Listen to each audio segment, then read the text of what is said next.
Hello, I'm Tim Wolf, the village manager here in Lake Isabella. This November 8th, as part of the statewide general election, residents in Lake Isabella will be voting on 3 issues regarding our community. The first issue will be the election of 4 seats to the village council. Every 2 years, seats on the village council come up for election, with this year having 4 of those 7 seats on the ballot. In addition to the village council election, we have 2 millage proposals on the ballot for you to consider. The first proposal would be for a levy of 0.33 mils over a 3-year period to fund a continued relationship with the Isabella County Sheriff's Department. Earlier this year, the Village Council launched a pilot program with the Sheriff's Department to bring dedicated, part-time road patrols to our community. This program was launched on a 1-year basis for the community to see what impact it has and whether or not you feel it should continue. The second proposal would involve the sale of $2.28 million in bonds repayable at a millage rate of 2.75 mils over a 10-year period. If approved, the bond sale would fund 2 improvements in the community: lake bottom restoration and parks and recreation, specifically a non-motorized trail along El Camino Grande and Queensway. Regarding the second ballot proposal, the village this fall has had several community meetings for voters to come in and have their questions answered regarding what impact this has and what the thought process was behind how we got here. This video is intended to basically be a condensed version of that presentation for anyone who couldn't make it out to those meetings. Now, in addition to those meetings, we've had a lot of information available right on our website, and it's also been covered in our most recent newsletter, which you should receive in mid to late September. The inside of this newsletter has the exact wording of both of these proposals and also what impact it would have on your property taxes if approved. Now, one thing we did want to say right off the bat: when it comes to a project of this size, magnitude, and cost, the Village Council felt the appropriate way for the community to decide whether or not it happens is at the ballot box, rather than a special assessment. In a community like Lake Isabella, there are pros and cons to each approach, but ultimately the ballot box was determined to be the correct place for the community to decide whether or not we move forward with this project or not.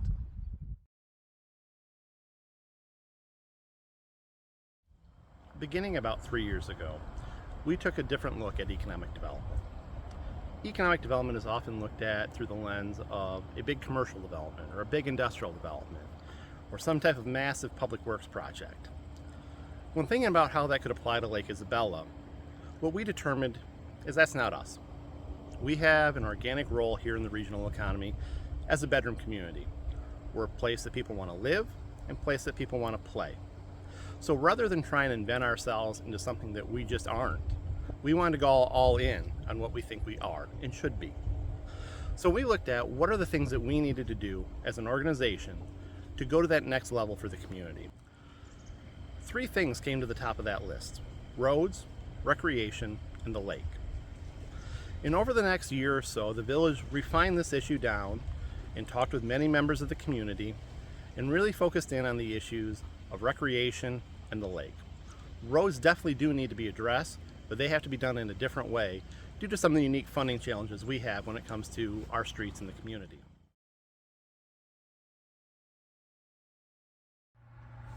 Last year, our Parks and Rec consultant worked with many members of our community, including representatives from the LIPOA, to draft our first ever Parks and Rec master plan.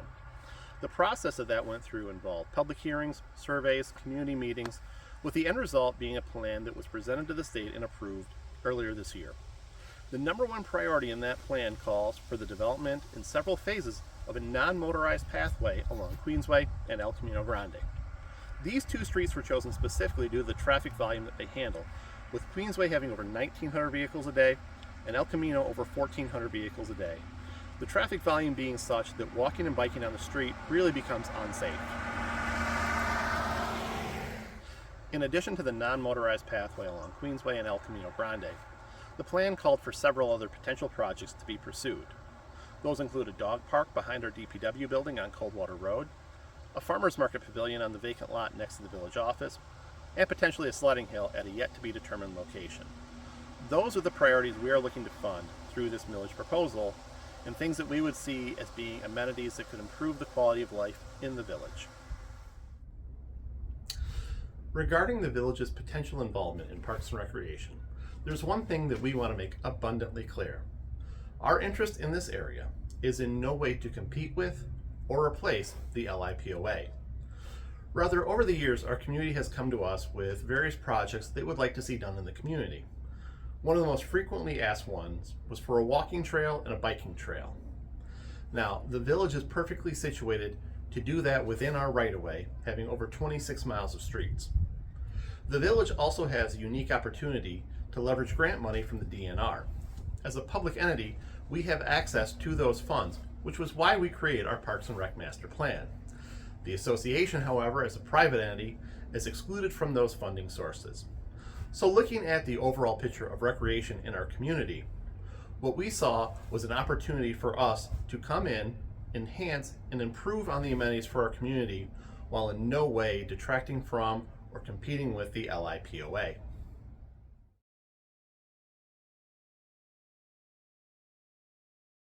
In the summer of 2021, the village and the LIPOA began working on a plan to restore Lake Isabella. This came after both organizations had received feedback at their meetings encouraging us to work together to address the condition of the lake. The village and association have long maintained a liaison committee with members from each organization that meet quarterly to discuss issues. The liaison committee was where this plan initiated and was formed in large part. The plan that we are presenting to the community was put together over the final half of 2021. It addresses three main areas of the lake which we feel are crucial to the future of the lake itself. This plan was drafted by the liaison committee and then shared with members at the state of Michigan and the Department of Environment, Great Lakes, and Energy, who asked questions, gave guidance, and also asked us to have additional meetings. Those additional meetings were held with the Michigan Department of Natural Resources Fishery Division and with our friends at the Saginaw Chippewa Indian Tribe. Those subsequent meetings with fisheries and the Saginaw Chippewa Indian Tribe were very productive and encouraging towards what we see as being needed for the future of the lake. The last large-scale dredging of the lake occurred in the 1990s. Over 30 years has passed since then, with our community more than doubling in size. This increase in size and population means that the demands on the lake are greater now more than ever before.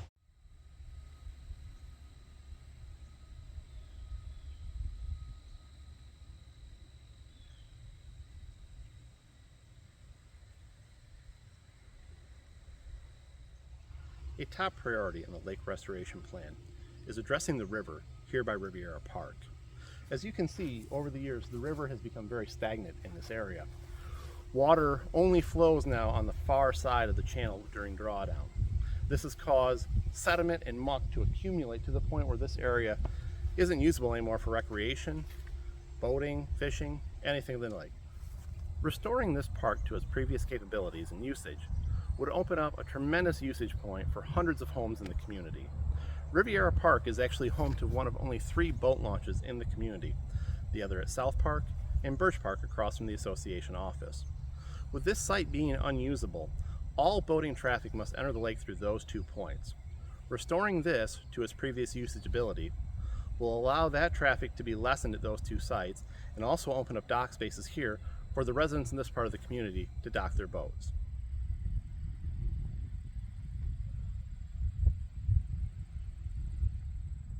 A second key element in the lake restoration plan is the maintenance dredging of numerous bays in the community. Bays like this one here at Lincoln Park are the primary location for residents who don't live on the water to dock their boats during the summer months. In addition to serving as a boat docking location, many of these parks also provide recreation activities like swimming, fishing, or other such areas like kayak access. Maintaining these bays in a continued cyclical pattern will allow us to ensure that these bays remain in peak condition and provide the most opportunities for non-waterfront residents to enjoy the lake to its fullest.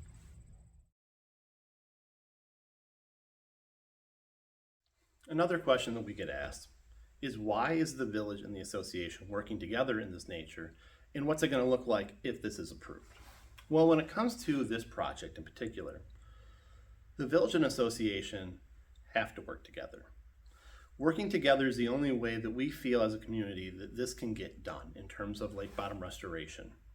The association has worked very diligently in plans and planning process, but they lack the mechanism to do the funding aspect of it. We have that mechanism through the vote of the people. Working together, these two organizations can come together and collectively address the issue in a beneficial way for our community for years and years to come. Now, working together, what does that look like? The two organizations have actually entered into a joint lake bottom restoration agreement, a copy of which is available on our website. This agreement creates a new committee that will have joint powers between the two organizations with equal membership that will oversee and determine all the aspects of the lake bottom restoration, including the priority of projects, what projects are done, pursuing permits from the state of Michigan, and disposal methods for any of the spoils. This is a unique opportunity for our two organizations to work together in a way that we haven't been able to for many, many years.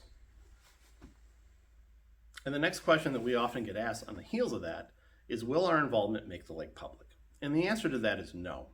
The lake is only private in the nature that the access points where you can launch a boat are privately owned and maintained by the LIPOA. The water, the fish in the water, all of those are publicly held resources by the state of Michigan. Our involvement is to the benefit of that publicly held resource. Partnering with the association, we can do community improvements in this area specific to water quality, fisheries, and the recreational use of the lake. All of those are a public purpose, and all of those are means where we can be involved and not have any compromising issues for the association's parks.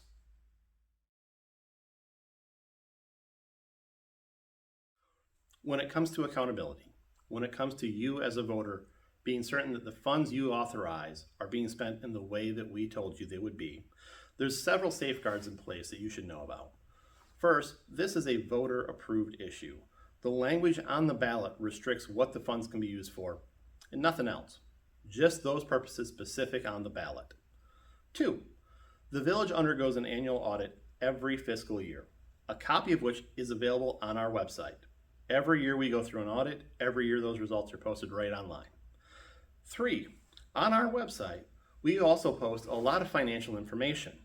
On the same page that you can find our audit, you can find our budget. Also on our website, on the meeting minutes page, we post the complete meeting packet for the Planning Commission and Village Council.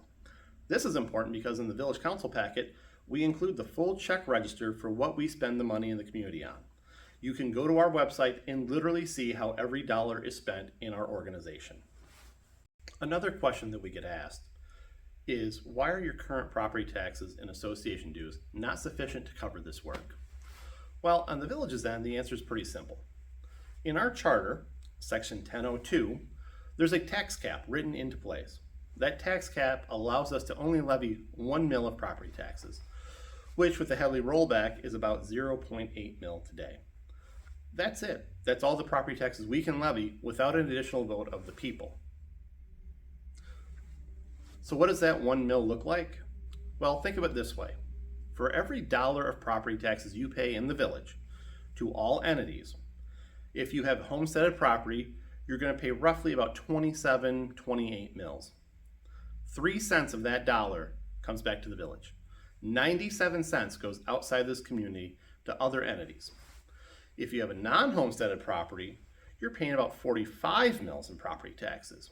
And of that dollar, 1.8 cents comes back here to the community. Last but not least, probably actually the most important question, how much is this going to cost me?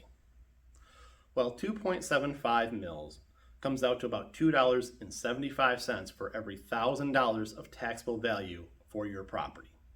So if you've got a $200,000 piece of property, which has a taxable value of $100,000, you're going to see an increase in your taxes of about $275 a year. On behalf of the Village of Lake Isabella, I want to thank you for taking a few moments to watch this video. We appreciate you taking the time to become more informed about the issues facing our community. More importantly, we thank you in advance for voting this November. Whether you support this or do not support this, please show up and vote. Your vote truly does matter and is truly important. If you have additional questions after watching this video, please check out our website. On the home page, right at the bottom of the screen, is a box that says Community Bond Information. Click on that for more information.